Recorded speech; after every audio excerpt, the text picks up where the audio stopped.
Welcome into Huddle Up. I'm Delyannis. Thank you everybody who's tuned in so far. This is episode 5. Did have a bit of problems with my video, so my computer's being all glitchy, and my webcam and video production websites being all glitchy. Well, it's looking laggy, and I was like, it's not worth doing one with the lag, so we're just doing audio, just audio today. It is a podcast, so I'm fine. But today I'm going to be talking about the Washington Commanders training camp. And this is something that I always try to go to about every year, and I've tried to go as many times as I can, but this year I was lucky enough to go, and I got the last 6 tickets to the Sunday day, which is the first day that fans can go, and it's a ton of fun. Drove up, left my house at 2 a.m., got up to Ashburn around 5:36, so it's a long-ass day, but it was a ton of fun, and I'm kind of going to be talking about my biggest takeaways from watching the practices, and then talking to some of the guys when they came around, because, I got to ask a few questions if I can. But starting off, I got to talk about Jalen Lane and Luke McCaffrey. These are two guys who really kind of needed to step up, especially with the Terry McLaurin doing the hold in. We really didn't know where our receiver room looked at, and having the ability to have Luke McCaffrey there and him actually looking good was something that I didn't know how much I was expecting. But he's looked good. So I was happy with that. And then on top of it, Jalen Lane has been looking good. He's a, 5th round pick out of VT. Didn't really know what we were going to get with him. No, he's a speedster. But yes, nobody can have those contested catch abilities as Terry McLaurin. But Lane and McCaffrey are looking damn good. And I don't know if you saw that, but at the end of 11-on-11 drills on Sunday, Jalen Lane had that SportsCenter top 10. I think it was number 2 play that day. It was the bean top in 11-on-11 from Jaden over Mikey Sainristil and Quan Martin in the back of the end zone. First of all, got to give the props to Jaden on that. It was a beautiful ball. The whole place just erupted when he caught it. But it was a hell of a catch, too. Over those two guys, it was just an absolutely insane catch, and him and McCaffrey have really been two of my biggest standouts at the wide receiver position. Yes, you still got guys like Noah Brown who's been making plays. You got the undrafted rookie who, obviously now I'm blanking on his name, who has been looking good, but Lane is somebody who, he looks good, and McCaffrey, I'm really hoping he can continue this production that he's had in camp, and because he's somebody who really, as the season went on, kind of got less and less action, which is weird to say because you would think it would go the other way with a rookie, but it seemed like as the season went on, he just got less and less time, but he would be open. And it's also hard to tell, now there's a plane flying over, it's also hard to tell if it was he's getting less and less time, or he's getting open, but it's because he's a throwaway route just to get the defenders away from the play, or if it's what the situation is. But we need him to have a good year. Even if Terry's on the field, we need him to have a good year. And he's been looking good, so I'm very happy about that. But then moving over to the defensive side of the ball, Frozone, Mikey Sainristil. Yes, he did get bean-topped on that play, but Jalen Lane bean-topped 2 dudes. Nothing you can really do about that. But Mikey Sainristil's looking good. And we can finally put him at that inside corner position, put him in that slot corner position where he truly is. Yes, he can play that outside corner position, but he is a slot corner. That is his primary job. And it's so nice to be able to sit there and be like, I can throw him in there. Because I got Trey Amos and Marshawn Lattimore on the outside. Mikey had a few, 2 I think he has picks now. One of them on Sunday, which was just insane. Snagged it with one hand out of the air. But it's so nice to be able to have him officially back in the slot. And then have a guy like Trey Amos, who I was talking to Marshawn Lattimore when he was coming around doing autographs. I was just asking him about different guys. And when I asked him about Trey Amos, he just stopped and he looked at me and he was like, dude, he's a fucking dog. That man is a dog. And I was like, first of all, that's exactly what I want to hear. To have a seasoned vet like Marshawn, multiple-time All-Pro, multiple-time Pro Bowler, say this man is a dog. And there's a reason since the day 1 of training camp, they've said, all right, you're on the first team. You're all first team outside corner on the opposite side of Marshawn Lattimore. They've had that faith in him. And I'm really hoping he's able to live up to it because holy crap, we need a good another corner. Because we need to be able to keep Mikey on that inside. He can play the outside, but he's so much better on the inside. And so I'm loving it so far. But also I had to talk about Von Miller because I saw him there. He was looking good in practice. It's kind of hard to tell because it was still a non-padded practice. And with that offensive line, defensive line, and running back, you can really only kind of see so much from non-padded practice. But Von Miller still looks like he has it. I will say, though, I don't know what that haircut is. The bald head with the triangle on the back. It looks absolutely stupid. But, I mean, if he gets me 6, 8 sacks a year and has those big playabilities like he did have in Buffalo at times, I mean, even though he didn't play much last year, PFF still rated him. I know it's PFF, so take what you want. They still rated him as the fastest get off at I think it was 115 pass rushes out of anyone in the league. He's still the fastest get off. He still has juice in the tank. And DQ Dan Quinn, somebody who always seems to get the best out of those ordered players. Like nobody thought Bobby would have the year that Bobby did. Nobody thought Dante Fowler would have the year Dante did. Nobody thought Zach Ertz would have the year he did. I know I didn't. Like, he's somebody who always seems to get the best out of these older players. And God, am I hoping it happens with him again.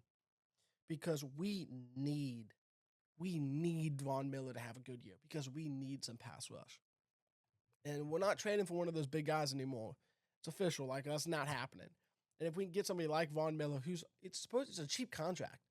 Like, it's a 1-year cheap contract. And if he looked bad, we could have cut him. Didn't matter. But he looks good. He looks good. And that's exactly what we need. And I'm so happy he's finally looking good again. And, I mean, he can do whatever the hell he wants with his hair if he gets me those 6 to 8 sacks. But there is one thing I had to say, though. So when Tress Way came around, I had to ask him what went into that number change from 5. Because if you didn't know, he was our punter, Tress Way, who I love because for a solid 6 years, the only time I knew something good was going to happen when I heard the words were Tress Way to punt it away was the only time something good would happen all game. But so I had to ask him what went into that transition from 5 to 10 because he wore 5 before Jaden got there and then he gave it to Jaden. It was actually a good story. He said that he didn't know where he stood on the team and if they were going to keep him around. And when Jaden came in, he was thinking about it, but didn't know. So he decided to go home and talk to his wife. And his wife sat there and was like, give the kid the number. Give the kid the number. And he was like, all right, I'll give him the number. And I mean, he looked at me and said, I mean, the kid's a baller too, so it worked out as good as possible. And they want me here, so life's good now. But I thought that was like a nice little story because I always wondered what went into that number change because that's not something you see too often from a vet. Usually they have to buy the number off him, but there didn't reports come out being Jaden had to pay this X amount of dollars.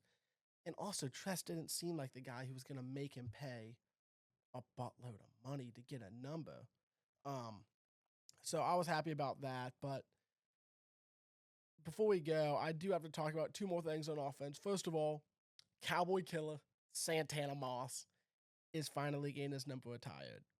Number 89, this is a guy who I grew up watching. It was in my younger days when I was like, he had a early part of RG3, and then before that, Santana Moss was just a dog. If you look up his highlights, that man was so fun to watch ball. Like, it was absurd. Like, every single game, he would have a few highlight plays. Like, he was on that later years of RG3 team in 2012. But he was still a dog. Like, his nickname was literally the Cowboy Killer because he always would just pop off against the Cowboys. Like, it is absurd. And then last thing I got to talk about before we go, this is going to be a shorter episode. I just wanted to knock this one out real quick, was Terry McLaurin. He's a hold-in now. He is a hold-in. And so he was at camp on Sunday. And there was a lot of confusion about why he was there because he didn't practice. We didn't actually see him until it was time for autographs, and he came out, did some autographs to fans, and then he did stay out for a long time, but it's Terry. He's always done that. Like, I haven't seen videos or talked to people who've been at camp or reporters at camp who say that when autograph time comes out, Terry's always the last one to stay. He is there for as many people as possible. So I wasn't surprised about that. What is surprising, though, and what I don't really like is it was reported by Adam Schefter yesterday on the Pat McAfee show about his contract. And this is where it gets kind of dicey because if you didn't see, Corliss Hunter just got his deal. DK's had his deal. And it was expected that Terry would just want $30 million a year. And I was like, all right, that's kind of expensive, but you can work around it. $30 million a year, you can figure some stuff out, do it that way. It's still a big jump from he was getting like 16 this year. Still a big jump, but you can figure it out. You can figure it out. It's not gonna be that difficult. But then Schefter came on yesterday to the Pat McAfee show and reported that DK got his deal this year. DK's in the same draft class as Terry. And his was, I think, 33, if I'm not mistaken, a year, APV. He reported, though, that he would be shocked if Terry does not want that, or at least significantly more. And it is now being also reported that Terry wants significantly more than the DK Metcalf deal. Which, first of all, DK Metcalf, he's overpaid. I'm sorry, DK's overpaid. He's not worth that money. He's not at all. I would not give DK that contract, but the Steelers did, so good for you. Hopefully it works out with Aaron Rodgers and all them. But I want you to look at the dudes who are at around that APV a year. So DK's at 33. Then CeeDee Lamb's at 34. Justin Jefferson's at 35. Jamar Chase is at 39 or 40, whatever it is, with his new contract. Terry wants significantly more than DK Metcalf. Significantly more? So does that mean we're paying you like CeeDee Lamb, Justin Jefferson? Are you going to try to get to the Jamar Chase one? You're not worth that. I'm sorry. You are not worth that. And it sucks because I want you on my team. And I love you. And you've been here through all the hard times. And I am so sorry. But 36 a year? Because significantly more is not 500 grand. Significantly more is not $1 million. That's multiple $1 million you want to be paid more than. You do not deserve that. And if I was talking to you as just a man and as just a leader, yeah, that's understandable. But it's a business. It is a business. You're going to be 30 by November. And you want probably you probably want a 3 to 4 year contract at 36, 35, 34. No. Like Adam Peters, that's what I don't get with a lot of these Commanders fans who are hating on AP for this, on why he hasn't done this yet. Yes, AP does have a history, especially when he was with the Niners, to take his time on these deals. He does. But at the same time, he's not about to make a shitty deal and blow up our entire future to make sure we have him. And that doesn't make sense for him to do, though, is a problem. And people are treating it like it makes sense to give Terry 35, 36, 37, whatever the number is he wants. Especially if Schefter, what he's saying is true. Which, if we're being honest, when Schefter speaks, he's getting some real information out. He's not just saying shit out of his ass. If Schefter's talking, it means Schefter has something to actually say. And if he really wants that money, he's not getting it from AP and the Commanders. Because that's a bad deal. That's a bad deal. There's no other way to put it. He does not deserve that money. He is too old to be getting that amount of money. And I don't want to hear you talk about DK's deal because DK, as I said, was an overpay. That is a bad contract. I don't know why they would have paid him that much. And Terry's been more productive than DK. DK's stats are not that good. DK, his build and his speed and his catching ability, he should be insane. But you know what? He's not. He's not. He's solid. He's a good receiver.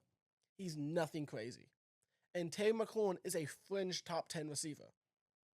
And if what Adam Schefter's saying is true, he wants to be paid like a top 3, top 4 receiver, which I'm not willing to do. And I don't even blame Terry for this, so it's a problem. Because as a receiver and as an NFL player, you got to get what you're worth. You got to fight and claw for everything. Who I do blame is his damn agent. Because I want you to look at the guys his agent has. Nobody's top 15 at their position. His agent, this is his payload right here. This is the one contract he gets to make a lot of money. And he knows that. That's a problem. The agent knows that. And it sucks to say, but I do believe his agent is part of the reason, a damn big part of the reason why this contract's not done yet. I think his agent is fucking this up. And he's probably telling Terry a lot of things, but at the same time, he's not worth the money. I love Terry. I love him at a certain price. I love him at the top end 30 a year. I love him at that price. As a man, as a player, as a leader, as a contract. That's why I love him. Like, how many times have you heard someone say, I love it, not at that price though? That is Terry McLaurin in this situation. I do not love Terry McLaurin at 35, 34, 36, 37. No, whatever the number is, $1 million APV a year. Like, that does not make sense for the team. And you're an idiot as a fan if you say that does make sense. And I'm not just going to give it to him because he's been here forever and he's a leader. That's not how a business works. That's how you fail as a business. And that's how you become a franchise that is as poorly run as we once were. And Adam Peters, Josh Harris, Magic Johnson, and Dan Quinn are not going to allow that. And they are not going to allow Terry McLaurin to get $40, $35, $36 million a year, which is he should not get. I don't know. It's something that really ticks me off because in the beginning I was really on his side. And then as more details have come out, I'm like, what information are you getting, dude? What information are they giving you that makes you think that is a good pay? Like, who the hell is telling you this stuff? Because whoever it is blatantly lying to your face. I love you. You're not getting that money, though. And they'd be idiots to pay you that money. And it sucks to say, but they're not going to be idiots. This isn't Dan Snyder anymore, who's just going to bend over backwards and make the worst deals possible. No, this guy is going to make deals that are good for his team. And what's good for his team is not paying you $37 million a year. I'd love to know what y'all think about that, but that's kind of all I have for this episode of Huddle Up. Thank you all for tuning in. Make sure to tune in to my YouTube at Leonidas Delyannis, my TikTok at LH Delyannis, my sports Instagram, Leonidas Delyannis _sports, and then make sure to listen to this podcast wherever you get yours, Spotify, Apple Music, Amazon Podcasts, iHeartRadio, really all the major podcast distributors. Thank you so much.